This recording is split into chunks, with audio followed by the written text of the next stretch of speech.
पंचायत और ग्रामीण विकास मंत्री प्रहलाद पटेल ने विधानसभा में बजट पेश होने के बाद प्रेस कॉन्फ्रेंस पर इसे संतुलित और दूरदर्शी विकास योजना वाला बजट बताया। उन्होंने कहा कि सरकार का मुख्य उद्देश्य किसानों को मजबूत करना है और यही कारण है कि यह वर्ष किसानों को समर्पित रखा गया है। उन्होंने बजट को विकसित भारत 2047 के विजन के अनुरूप बताते हुए कहा कि पंचायत एवं ग्रामीण विकास विभाग को इस बार 40,062 करोड़ का बड़ा प्रावधान मिला है, जो पिछले साल के करीब 33,000 करोड़ से काफी अधिक है। मंत्री ने मुख्यमंत्री डॉक्टर मोहन यादव और वित्त मंत्री का धन्यवाद देते हुए कहा कि विभागों को पर्याप्त धनराशि दी गई। कृषि क्षेत्र को इस बार 1.15 लाख करोड़ से अधिक का आवंटन मिला है, जिससे खेती, सिंचाई और ग्रामीण अर्थव्यवस्था को मजबूती मिलेगी। श्रम विभाग के तहत संबल योजना के लिए 950 करोड़ का प्रावधान किया गया, जिसे पूर्व सरकार में बंद कर दिया गया था। डायरेक्ट सेस से 900 करोड़ की आय और 3,400 करोड़ की एफडी पर 218 करोड़ ब्याज मिलने की जानकारी देते हुए उन्होंने कहा कि सरकार नई योजना पर विचार कर रही है। भोपाल के सभी electronic media, print media, photo journalist सबका मैं अपनी तरफ से और मध्य प्रदेश सरकार की तरफ से आप सबका हृदय से स्वागत करता हूं।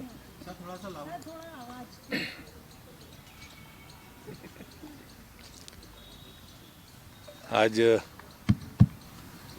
मध्य प्रदेश सरकार का बजट प्रस्तुत हुआ है। मेरी नज़र में एक संतुलित विकास के दूरदर्शी योजना के साथ ये बजट है और जैसा प्रदेश के मुख्यमंत्री ने घोषणा की थी कि ये वर्ष कृषि कल्याण के लिए समर्पित वर्ष होगा, उसी घोषणा के अनुरूप कृषि क्षेत्र में 1,15,000 करोड़ से ज़्यादा का वित्तीय प्रावधान इस बजट में किया गया है। दूसरा, जो ग्रामीण विकास के बारे में अवधारणा रही है, उस अवधारणा में मैं वित्त मंत्री जी का और मुख्यमंत्री जी का आभारी हूं कि पिछले वर्ष उन्होंने हमको 33,000 करोड़ का बजट प्रावधान दिया था। इस बार 40,062 करोड़ रुपए का प्रावधान ग्रामीण विकास और पंचायत मंत्रालय के लिए है। और एक जो मेरा श्रम मंत्रालय है, उसमें जो सबसे महत्वपूर्ण योजना है संबल, क्योंकि इसके बीच का गैप बहुत रहा है। जब कांग्रेस की सरकार थी तो संबल को बंद कर दिया गया था, लेकिन जो लाभार्थी थे उनको इन बातों की जानकारी नहीं थी, तो वो लगातार बैकलॉग बना हुआ था। पिछली बार जो मुझे बजट मिला था उससे ज़्यादा भी प्रावधान हमको 600 करोड़ सरकार ने दिए थे मुख्यमंत्री जी के निर्देश पर, फिर भी वो बैकलॉग खत्म नहीं हुआ था, क्योंकि वो 1.5 साल का बैकलॉग था। इस बार भी उन्होंने 950 करोड़ का प्रावधान संबल के लिए किया है और जो कर्मचारी राज्य बीमा योजना चलती है मजदूरों के बीच में, उसके लिए 262 करोड़ का प्रावधान है। हमारे पास सेस से जो पैसा आता है, कल ही मैंने 2 हमारे मंडलों की समीक्षा की थी, तो हमें जो डायरेक्ट सेस का पैसा जो हमारे पास आता है संनिर्माण मजदूरों के लिए, वो लगभग 900 करोड़ है और हमारे पास 3400 करोड़ रुपया एफडी में, उसका ब्याज लगभग 218 करोड़ के आसपास आता है। तो इसलिए श्रमिक क्षेत्र में पैसे की कमी नहीं है, लेकिन हम सब नई योजनाओं पर विचार कर रहे हैं कि जैसे श्रमोदय विद्यालय हमारे चलते हैं, चूँकि वो CBSE है, तो उनको मध्य प्रदेश बोर्ड में जो सुविधाएं मिलती हैं वो उनको अप्राप्त है।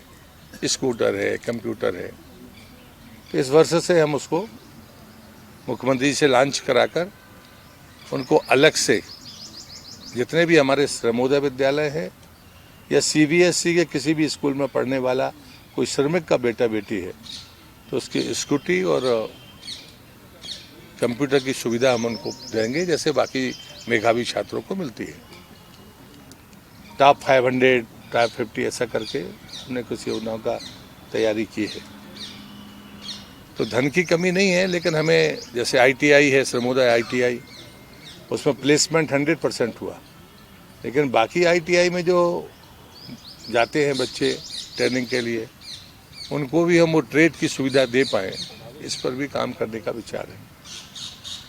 ग्रामीण विकास में जो सबसे महत्वपूर्ण चीज़ें मुझे लगती हैं कि पहले और दूसरे चरण में जो प्रधानमंत्री सड़कें बनी हैं, उसमें बहुत सारी जगह पर बारहमासी पुल पुलिया नहीं थे, जो रपटे थे या बाकी चीज़ें थी, उन सबको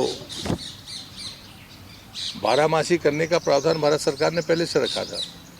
लेकिन यहाँ जिस भी कारण से वो चूक हुई हो, लेकिन जब मैं मंत्री बना था तभी मैंने कहा था कि ये रोड कैसे बच गए, जबकि तीसरे चरण के बाद तो जो भी पुल पुलिया बनी है वो जितना भी डूब क्षेत्र रहा है या बाढ़ का जो FL लाइन रहती है उससे 3 फीट ऊपर बनाने का ही प्रावधान भारत सरकार ने कर रखा है। स्टेट हाईवे है तो 3 मीटर ऊपर बनाना पड़ेगा, यानी जितनी भी बाढ़ की FL लाइन है मैक्सिमम उससे ऊपर ही आपको कलवर्ट बनाना पड़ेगा, ये भारत सरकार ने तय कर रखा है। तो जब मैंने वो देखे तो वो संख्या बहुत ज़्यादा आई, वो 1600 से ज़्यादा संख्या थी। तो और बाद में जो बारहमासी पुल की परिभाषा में नहीं आते, परिभाषा भी उसकी बदल गई है। एक बार मैंने आपको बताया होगा कि पहले 15 दिन भी बंद होता था तब भी उसको बारहमासी मानते थे, अब वो घटकर 48 घंटे पर आ गया है। यदि उन 4 महीनों में 48 घंटे 3 दिन भी बंद होता है तो वो उसको बारहमासी नहीं मानेंगे, हमको उसकी व्यवस्था बनानी चाहिए। तो इस बार अच्छी बात है कि इनने हेड्स को अलग अलग करके अपनी व्यवस्था दी है। एक नई जो मनरेगा के बाद जीराम जी का प्रावधान है जिसको लेकर तमाम चीज़ें चलती रही हैं, लेकिन मुझे खुशी है कि 10,428 करोड़ उसके लिए प्रावधान किया गया है। और मैं मानता हूं कि पिछली बार हमारे पास में मनरेगा का पैसा 5,012 करोड़ था, पर वो जो चूँकि वो बजट नहीं होता, जितनी मजदूरी हम मांगते हैं उतना वो देते थे। लेकिन इस बार जो सरकार ने तय किया कि हमको भी अपने अंशदान देना है तो इसमें भी पैसे की मात्रा बढ़ेगी। लेकिन हमारे जो हेड्स हैं स्टाम्प ड्यूटी के या बाकी चीज़ों के, वो इससे क्लब होंगे, लेकिन ये पैसा फिर भी पर्याप्त पैसा है। प्रधानमंत्री आवास, हम इस वर्ष सबसे ज़्यादा हमारे निर्माण चल रहे हैं 11,66,000। अगले साल भी 7.25 लाख होंगे और हमारी आवास प्लस की सूची खत्म हो जाएगी। लेकिन इसका जो फ्लो चलता है तो इस बार हमने 6 लाख पूरे किए हैं, 4 लाख मार्च 26 तक पूरे होंगे। लेकिन बचे हुए जो 7.25 लाख की मैं बात कर रहा हूँ उनका सैंक्शन हमने अभी से शुरू किया है। तो अगर आपको स्मरण हो कि जब सप्लीमेंट्री बजट बीच में ग्रांट आई थी तो उसमें 4200 करोड़ हमको प्रधानमंत्री आवास के लिए लेने पड़े थे, क्योंकि हमको 40% पैसा उसमें देना था। तो इसलिए इस बार भी हमें 6,850 करोड़ का प्रावधान प्रधानमंत्री आवास योजना में है। तो ये हमारे लिए समस्या नहीं है कि 40% पैसा कहाँ से आएगा, ये गारंटी हो गई और बैकलॉग भी अब नहीं है, ये हमारे लिए खुशी की बात है। प्रधानमंत्री सड़क में जो रोड्स हमको बनाने हैं उसके लिए हमारे पास 2,000 करोड़ है। अब चौथे चरण के प्रधानमंत्री सड़कों का कनेक्टिविटी का काम शुरू हुआ है, जो 500 की आबादी तक है गाँव, तो उनके लिए ये पैसा हमारे लिए पर्याप्त है। और चूँकि अब हमारे पास दूसरे काम नहीं बचे, जो काम बचे हैं वो रिपेयरिंग के बचे हैं। दूसरा है कि जो नवीनीकरण और उन्नयन है इसके लिए हमारे पास 1285 करोड़ जो रख रखाव रहता है, 5 साल पूरे हो गए किसी सड़क के, तो उसके मेंटेनेंस का पैसा वो हमारे पास 1285 करोड़ इस बजट में आया है। जनमन योजना में हमने देश में नंबर 1 का काम किया और जो मकान हमने बनाए हैं वो देश में उसके आसपास भी कोई दूसरा राज्य नहीं है और हम अब सैचुरेशन पर हैं। इस साल हमको वो पूरा करना है। वो पूरा करने के लिए जो पैसा हमको चाहिए वो कंप्लीट 900 करोड़ हमको इस बजट में आवास योजना के लिए दिया गया है। प्रधानमंत्री जनमन योजना, मुख्यमंत्री मजरा टोला योजना, जिसमें हमने 20,600 बसाहटों को चिन्हित किया है। ये संख्या बढ़ेगी, ये अभी तक जो हमारे पास आंकड़ा आया है वो है, लेकिन ये इससे आगे जाएगी क्योंकि ये सैटेलाइट सर्वे से हुआ है और फिजिकल जो डेटा आएगा वो डेटा इससे आगे भी जा सकता है। और इसमें पैसा लगना है काफ़ी बड़ा और इसलिए इनको कहा कि ये चरणबद्ध तरीके से हम इसको 3 साल में पूरा करेंगे। इसलिए इस बार उन्हें मुख्यमंत्री मजरा टोला के लिए हमको 800 करोड़ रुपया दिया है ताकि हम उसका काम स्टार्ट कर सकें। अमाउंट तो ये आएगा 22,000 करोड़ के आसपास जाएगा।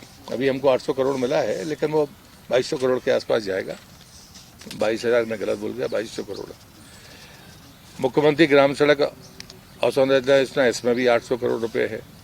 जनमन योजना की सड़क ये अलग से है, इसके लिए 603 करोड़ है। लेकिन ये इस साल जनमन योजना के जितने भी सड़क है और आवास है, 27 मार्च तक हमारा टास्क पूरा हो जाएगा। ना सड़क बचेगी और ना आवास बचेंगे। उसके बाद ये योजना मुझे लगता है यहाँ पर क्लोज हो जाएगी। आकस्मिक पेयजल आपूर्ति